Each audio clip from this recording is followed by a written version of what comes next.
Shalom saudara-saudari yang terkasih dalam nama Tuhan kita Yesus Kristus. Pernahkah kita melihat sebuah ikat pinggang yang lapuk? Atau pernahkah kita melihat kayu yang sudah tidak bisa digunakan oleh apapun dan untuk apapun karena dia sudah memiliki kerusakan yang sangat total, ataupun pernah dimakan oleh rayap? Pada kesempatan kali ini kita akan membahas satu bagian firman Tuhan yang menceritakan tentang keadaan bangsa Israel yang pada saat itu terus-menerus memberontak kepada Tuhan, dan pada akhirnya pengumuman tentang penghukuman mereka itu pun terjadi. Dalam Yeremia 13 ayat 1 sampai ayat yang ke-11 menceritakan tentang bagaimana Allah memberikan suatu mandat kepada Yeremia untuk menyampaikan penghukuman, sekaligus diumpamakan seperti sebuah ikat pinggang yang lapuk. Allah menyuruh Yeremia untuk pergi dan membeli sebuah ikat pinggang, kemudian harus mengikatkannya di pinggangnya, dan dengan suatu syarat bahwa ikat pinggang tersebut tidak boleh terkena air. Setelah itu Tuhan pun menyuruh Yeremia untuk pergi melepaskan ikat pinggangnya itu dan pergi menyimpannya di celah-celah batu. Beberapa hari kemudian Allah kembali menyuruh Yeremia untuk pergi dan mengambil ikat pinggang tersebut, dan ketika dilihat oleh Yeremia, ikat pinggang itu sudah menjadi lapuk dan tidak bisa digunakan untuk hal apapun.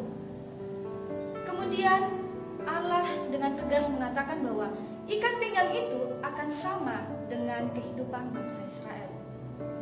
Mengapa demikian? Bukankah bangsa Israel adalah umat pilihan Tuhan, bangsa yang akan menjadi berkat untuk bangsa-bangsa lain?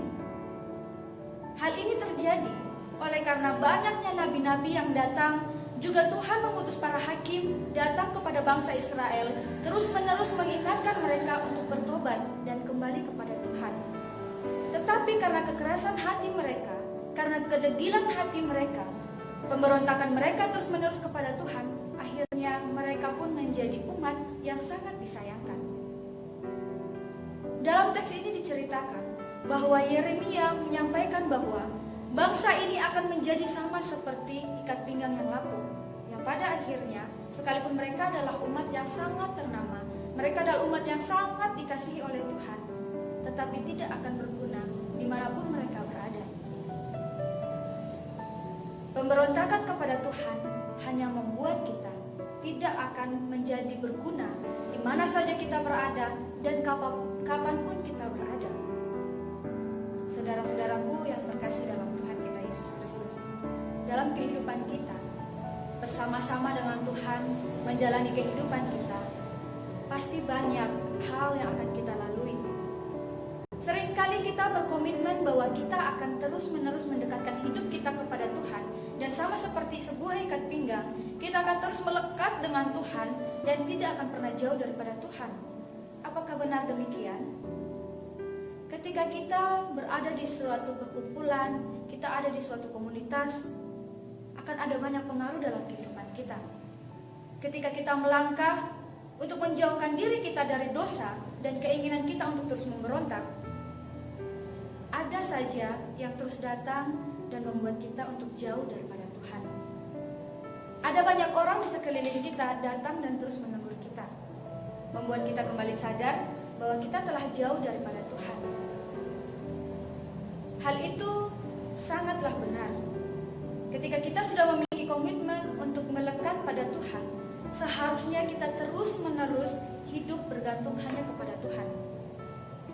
Kesombongan adalah ketika kita sudah tidak lagi bergantung kepada Tuhan. Kita terus memberontak kepada Tuhan. Kita terus melakukan apa yang menjadi keinginan hati kita sendiri. Kita terus berusaha untuk meyakinkan diri kita bahwa kita mampu tanpa Tuhan. Jika kita memiliki pemikiran yang seperti itu, maka firman Tuhan ini berlaku bagi kita. Pemberontakan hanya akan membuat kita tidak berguna di mana saja kita berada dan kapanpun kita berada. Sekalipun saat ini mungkin kita sedang berkuliah, saat ini kita sedang berjuang agar kita mendapatkan masa depan. Tetapi jika hidup kita terus memberontak kepada Tuhan, di mana saja kita berada, kita tidak akan dipakai untuk menjadi berkat bagi orang lain. Jangankan menjadi berkat bagi orang lain, menjadi berkat bagi diri kita sendiri pun tidak mampu kita lakukan.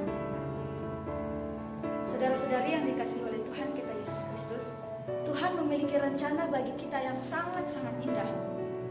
Rencananya itu akan membuat kita menjadi kagum bahwa kita menyembah Allah yang sangat mengasihi kita. Sekalipun kita terkadang menjauh, tetapi Tuhan tidak pernah menjauh dalam hidup kita. Rencana itu sudah dipersiapkan sebelum kita ada. Tuhan hanya meminta kita hidup taat dan terus-menerus datang kepadanya. Tidak sulit, bukan? Tetapi jika kita terus-menerus mengikuti keinginan hati kita, kedegilan hati kita, dan terus memberontak kepada Tuhan, sekuat apapun dan sekeras apapun kerja keras kita tidak akan pernah berguna. Oleh karena itu, tetaplah melekat di hadapan Tuhan dan terus-menerus berpegang pada peringatan dan juga apa yang menjadi ketetapan Tuhan dalam kehidupan kita. Ingatlah bahwa jika kita terus memberontak, maka sekuat apapun kita berjuang, kita tidak akan berguna untuk hal apapun dan dimanapun kita berada. Tuhan Yesus